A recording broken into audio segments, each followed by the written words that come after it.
light in the darkness, the breakthrough. These two letters act like separating water from water, Hag Matzot, the festival of unleavened bread. Mem Nun act then as, when he gave his instructions, Kaf Lamed, he always gave one other thing, a promise. He says, if you plant this, which is obedience unto the Torah, it will sprout for you after it gestates, after it incubates. It will bring forth to you the promise of blessing. Mem, the promise of Nun, the thing sprouted, blessing. But if you don't keep these instructions, it will gestate, it will incubate, Mem, and it will birth, Mem, to you the Nun of cursing. Nun is that which comes out of being born, blessing or cursing. So Mem Nun act as the promise of what's going to come out of what you filter and learn. So the thing about water is that water speaks of being clean.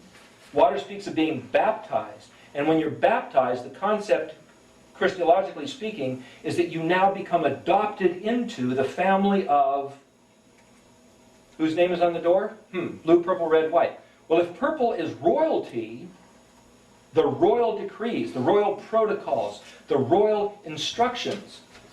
Well, the royal instructions are what the Creator has revealed of himself, what he's said concerning himself.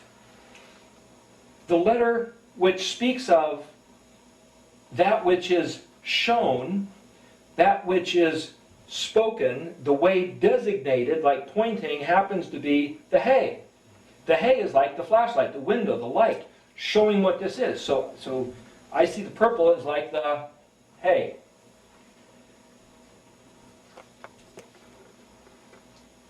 That's why these two in purple and those three in blue. These two in red has to do with being adopted into his family. It has to do with birth. It has to do with blood. Egg, when it gets fertilized, you've got a spot of blood and it turns into a being. This all has to do with gestation and its birth, which has to do with blood. So blood here, the word Adam, Aleph, Dalet, Mem in Hebrew, where we get the word Adam, as in Adam and Eve, Adam, Aleph, Dalet actually means a vapor or a mist or a gas, and Dalet, Mem is blood. So man is a vapor of gas. He's like somebody who's here for a moment and then he disappears. Now, why are the women chuckling about that? Bad problem. They know men a little too well. Okay, so like the shape of the yod, you're there, then you're not there, you're there, then you're not. You come like a vapor of blood. A gas of blood, as it were. Anyway, Vav is the man. The man,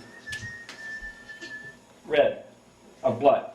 And then white, you've got, over here, after Mem Nun, you've got Samek Ayin Pei. According to Micah 6:8, what's the bottom line of everything? The bottom line of the entire Bible seems to be in Micah 6:8. And it's not, be saved, accept Jesus in your heart, and you'll go to heaven. Why didn't he say that? I don't know, that's another subject. But the point is, what he says, he has shown you, O man, what is good, and what Elohim requires of you. Do justly, love mercy, and walk humbly with your Elohim, your God. Do justly and love mercy. Okay, what does justly mean? Justly means, according to my perspective of this, hold yourself to the scrutiny of perfection. You do the right thing. You make sure you do what you're supposed to do. Nothing to do with anybody else. You make sure you do what you have to do. Well, that's like the Samek. That's be the menorah. You be the one that bears fruit. You be the one that shines the light. You be the one that is beaten gold. Your structure is beaten and refined in gold to proclaim the good news, to bear the right fruit, to be the good servant, to be the watchman on the watchtower. What's mercy? Mercy is when the other guy, who should have been doing that also, didn't. He blew it. He ripped you off. He did something wrong. He faltered. He failed. You have mercy for him. Mercy is when he doesn't deserve it, but you give it to him. If he deserved it, it wouldn't be mercy. Do justly, love mercy. Personal regard, social interaction, and as you do that, you walk humbly with your Elohim, which Elohim is also translated as strength and power. So the one might say to where you find your strength to do those other two things. So the act of living properly seems to be wrapped up in these three, which is why they're drawn in this blue triangle. Blue thin line like the tzitzit thread, which is like according to the commandments of the Creator, do these three things. Do justly, love mercy, walk humbly with him, with Elohim, the giver of these three commandments. So these three is what righteousness is. Righteousness is doing justly, loving mercy, and walking humbly with Elohim. So inside this triangle is white, which has to be, metaphorically speaking, the white linen. So if the white linen then was a picture of what is revealed in us doing what he said, if the first hay was the expression of the Creator, the second hay is the expression of the man. Blue, purple, red, white, in that sense, can be read then as Yod He Vav He, which is his name in colors. That was the other thing we were talking about. Now, if that's true, you could say, well, the Creator gave us his Torah. So Yod, Hed. When Yeshua was here, just before he left, says, I'm going away, but I'm going to send the Comforter to you to lead you in the ways of truth. So if Yeshua was the man, the red man, the man who on the cross lets us into the kingdom, the Het, then him giving us the Ruach, the Holy Spirit, was Vav Heying to us. So one way to read Yod He Vav He might be the Creator's revelation, the Messiah's revelation. Or it could be one way to read Yod He Vav He is the Creator of heaven and earth, the giver of the Torah, the one who revealed himself as man to man, and the one who, hey, in us, leads us in his ways to Samak Ayin Pei, to do justly, love mercy, and walk with him. No matter which way you cut it, there's a little picture here. If you're a marksman, the way to make sure that you've on target, there's 4 points of reference. There's your eye, and there's the target, and there's the 2 gun sights. When all 4 line up, you've got a straight line. It takes all 4 to line up. Any one of those 4 points is off, and you're going to miss your target. So the way I see this is that the things the Creator made, he then revealed, according to the Torah. And every bit of that Yeshua, the Messiah, would have validated and corroborated accurately, and also that he puts in us to do, is Yod He Vav He. They all line up. But when somebody gets a word from the Spirit, which is counter to the Torah, like, we don't have to regard the Sabbath day, what? That doesn't line up. Doesn't line up. Can't be the real Spirit. Or if they say, Yeshua, he did away with the 7 festivals. In fact, he gave us Christmas and Easter to celebrate his birth and death and resurrection with. Doesn't line up.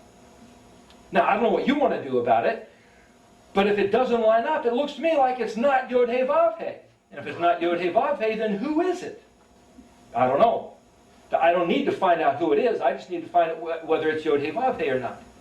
Because when Moses asked what his name was, or who are you, he said Aleph He Yod He. He didn't say Yod He Vav He, but he said Yod He Vav He is my Shem of Zakar. Now the word Zakar, it's getting a little deeper, which we'll get into later on, but it's Zion, Kaf, Resh, and it has to do with a weapon, a tool, or masculinity, or a man, or a memorial like last name. The family name that gets brought down through the ages. Is his Shem, there's the word Shem, Shin Mem, And Sheen is the letter I will get into just a minute for fire or spirit essence, and Mem is for material essence or water. So fire and water. This is kind of like this duality of fire and water. His double nature, one seemingly the antithesis of the other, the two voices of the Kuf, the one and the zero, as it were, to play another picture into it, is his Zakar. His Zakar, his remembrance, his Yod He Vav He. What does that mean? If he is Ayah, which means I will be whatever I choose to be, or I am whatever I declare myself to be, but I'm going to give you Yod He Vav He as my Shem. Now Shem is not just name. Shem also means position, or reputation, or fame, or what you think about, like the painter, the guy who paints. You know, that's an occupation, but it's not a name per se. But Yod He Vav He is not like George, Bill, Mary, Joe. It's his Shem of Zakar. It's his name or reputation, his famous memorial, what he's known as. Why did he give us that?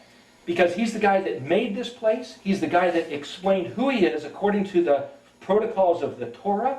He's the guy that, Vav, I believe that means he appeared as man, to man.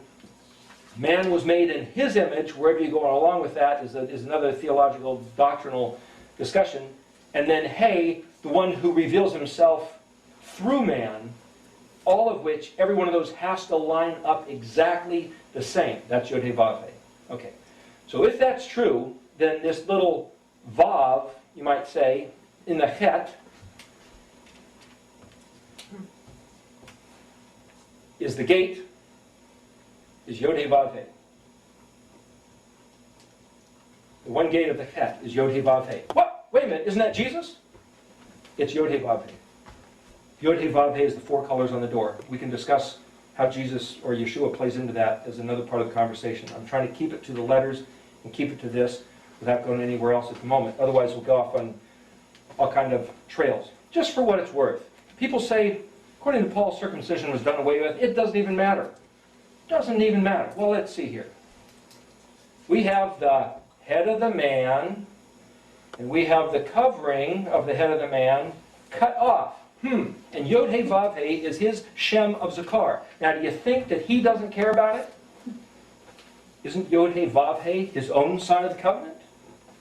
That he himself, Yod He Vav He, is, as it were, his own circumcised manhood? Because Zakar actually is the word for manliness or manhood or masculinity or group of men, or the tool that you use to sow seed is the word Zakar. So, right there is embedded, you might say, a picture of circumcision in the word Yod He Vav He. Again, more Christological doctrines that we don't need to finish going there. Zadi, then, being the Ark of the Covenant, what was in the Ark of the Covenant?